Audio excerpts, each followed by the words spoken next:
এই দেখেন ডিমটা কিন্তু অলরেডি পোস্ট হয়ে গেছে, দেখছেন? ঠিক আছে, এই যে ডিমটিকে আমি আপনার কড়াইতে এটা পোস্ট করব।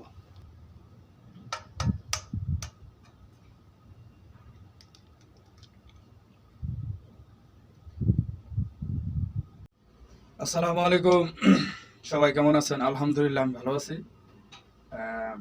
স্বাগত জানাই মানব ডায়েরি প্রত্যেক সোশ্যাল মিডিয়া থেকে। আহ, আমি আজকে আলোচনা করব মধ্যপ্রাচ্যের দেশগুলোর মধ্যে একটি হচ্ছে সৌদি আরব, আর আরও যেমন দুবাই, ওমান, কুয়েত, আরও কাতার।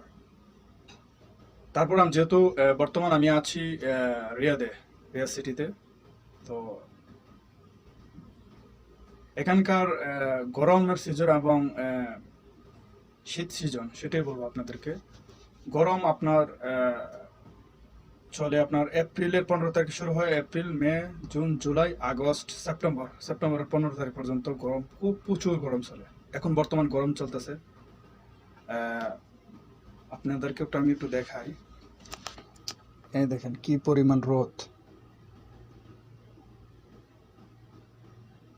দেখতে পারতেছেন কি পরিমাণ রোদ। আর শীতের সময় আবার প্রচন্ড শীত, যেমন রাতের বেলা ঘুমাতে হলে আপনার 4টা থেকে 3টা কম্বল নিয়ে ঘুমাতে হয়, এরকম শীত পড়ে, প্রচন্ড শীত পড়ে। আর সাধারণত এই যে কেরাবন বেলা দেখতেছেন, এগুলোর ভিতরে আপনার যখন ঠান্ডা পড়ে তখন এগুলো ঠান্ডা হয়ে যায়। কাঠের তো বিভিন্ন কেরাবন গুলো তৈরি, তো এগুলো প্রচন্ড ঠান্ডা হয়ে যায়। এগুলো কোম্পানি থেকে যারা শ্রমিক তাদেরকে থাকার ব্যবস্থা করা হয়। তো আমি বর্তমান রিয়াদে আছি, বেশ কয়েকদিন যাবত থাকবো ইনশাল্লাহ, তারপর বাংলাদেশে চলে আসতেছি। আমি এর মধ্যে আপনাদের আজকে যেহেতু গরম চলতেছে, যে কি পরিমাণ গরম, সে আহ, সেই গরম নিয়ে একটা পরীক্ষা দেখাবো আপনাদেরকে। আপনারা এটা দেখে অবাক হবেন। তার আগে বলতেছি যে শীত চলে আপনার সেপ্টেম্বর, অক্টোবর, নভেম্বর, ডিসেম্বর, এগুলাতে শীত থাকে জানুয়ারি পর্যন্ত। তারপর ফেব্রুয়ারিতে আবার বসন্তের মতো, আমাদের সেমসেম ফাল্গুনের মতো আবার এই ওয়েদারটা চলে আসে, বুঝতে পারছেন? তো যাই হোক, মোট কথা হচ্ছে কি, একজন প্রবাসী যে কতটুকু কষ্ট করে এই দেশে গরমের দিন, শীতের দিন, এটা আসলে বলার মতো না, খুবই কষ্টকর। এমন একটা ওয়েদারে, এমন এমন একটা ওয়েদারের মধ্যে কি মানুষ এই রোদের মধ্যে কি কাজ করতেছে, এটা কি বুঝতে পারতেছেন কি পরিমাণ রোদ? বুঝতে পারছেন? এবং কি এই রোদে আপনারা আমি আপনাদেরকে একটা একটা পরীক্ষা দেখাবো। পরীক্ষাটা হচ্ছে কি, আমি এখানে এই যে আপনার দেখেন, ওই চেয়ারের উপরে আপনার একটি কড়াই রাখা আছে। হ্যাঁ, ওইটার মধ্যে আমি কড়াইটা রাখছি, গরম হয়েছে, তেল কয়েক ফুটো তেল রাখছি, এটা আপনার গরম হবে। গরম হলে ওখানে আমি আপনার কিচ্ছু দিই না, গ্যাস ট্যাস আগুন কিচ্ছু নাই, এখানে কিচ্ছু নাই। সেটা আমি আপনাকে একটা ডিমটা ভেজে আপনাদেরকে দেখাবো, যে ডিমটা পুরা আপনার যখন পুশ করি, পুশ ডিম খাই। কিছু কিছু রেস্টুরেন্টের বলতে ভাই আপনাকে একটা ডিম পুশ দেন, কে বলে ভাই ডিমটা বাজিয়ে দেন, কে বলে ভাই পুশ দেন, এরকম মানে এই ডিমটা পুশ হয়ে যাবে। তো সেই জিনিসটা আপনাদেরকে আমি দেখাবো। তো সবাই সবাই চলুন দেখে আসি কেমন করে ডিম ভাজা হয়। ঠিক আছে, এই যে ডিমটিকে আমি আপনার কড়াইতে এটা পোস্ট করব। আমি কিন্তু আরেকটা কথা বলে আপনারা এটা কোনো ধরনের কোনো ইয়া ভাববেন না যে আমি চুলাতে গরম করে এনে এনে রাখছি, এটা না, বুঝতে পারছেন? এটা করলে আমার গুনাহ হবে। সঠিকটা দেখাচ্ছে।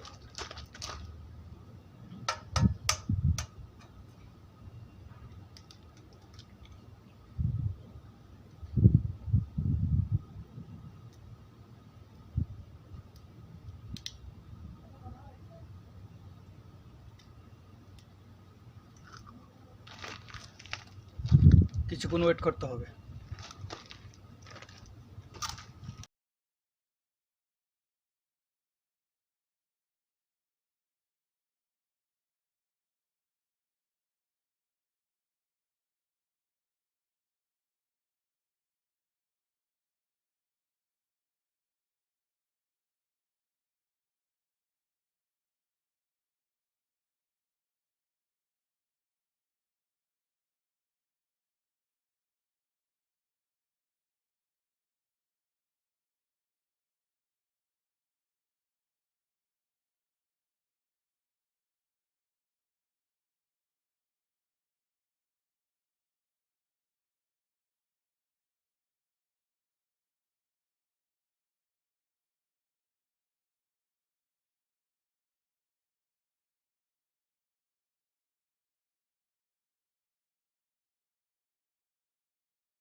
সুপ্রিয় দর্শক, এই যে এটা আসলে আমার একটা জিনিস ভুল হয়েছে। এটাতে আপনার তেলের পরিমাণটা একটু বেশি পড়ে গেছে। এই দেখেন ডিমটা কিন্তু অলরেডি পুষ হয়ে গেছে, দেখছেন? ডিমটা কিন্তু পুষ হয়ে গেছে, বাট এটার মধ্যে তেলের পরিমাণটাই দেখেন, তেলের পরিমাণটা বেশি দিয়ে দিছি, বুঝছেন? কারণ আমার ভুল হচ্ছে কি, একটা ডিম পুষের মধ্যে তেল দেওয়াই ঠিক না। জাস্ট খালি মনে করেন চামচ দিয়ে জাস্ট কড়াইটাকে মানে যেভাবে আমরা কাপড় দিয়ে মুছি, তেলটা এইভাবে মুছে দিতে হয় হালকাভাবে, এরকম। তো সেক্ষেত্রে আমার তেলের পরিমাণটা খুবই বেশি পড়ছে, কিন্তু দেখছেন ডিমটা কিন্তু পুষ হয়ে গেছে, বুঝতে পারছেন? তো এই হলো, এই দেন পুরো পুষ হয়ে গেছে ডিমটা, এই দেন সাদা হয়ে গেছে। তেলের কারণে একটু এরকম লাগতেছে, যেহেতু তেল, বুঝতে পারছেন? আমি কি তেল ফেলে দেবো? তেল ফেলে ডিম পুড়ে যাবে। দুধ আর যাই হোক, এই হলো বিষয়।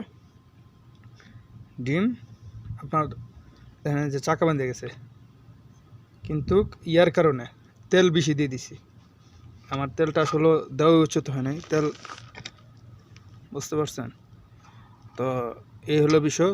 তবে হয় যে এটা কিন্তু বাস্তব, হ্যাঁ, এটা হয়, বুঝতে পারছেন? তো সবাই ভালো থাকবেন, সুস্থ থাকবেন, আর আমাদের সাথে যুক্ত হয়ে যান আমাদের মানব ডায়েরিতে। আরও বিভিন্ন এরকম আরও অনেক টপিক পাবেন। সবাই ভালো থাকবেন। আল্লাহ হাফিজ।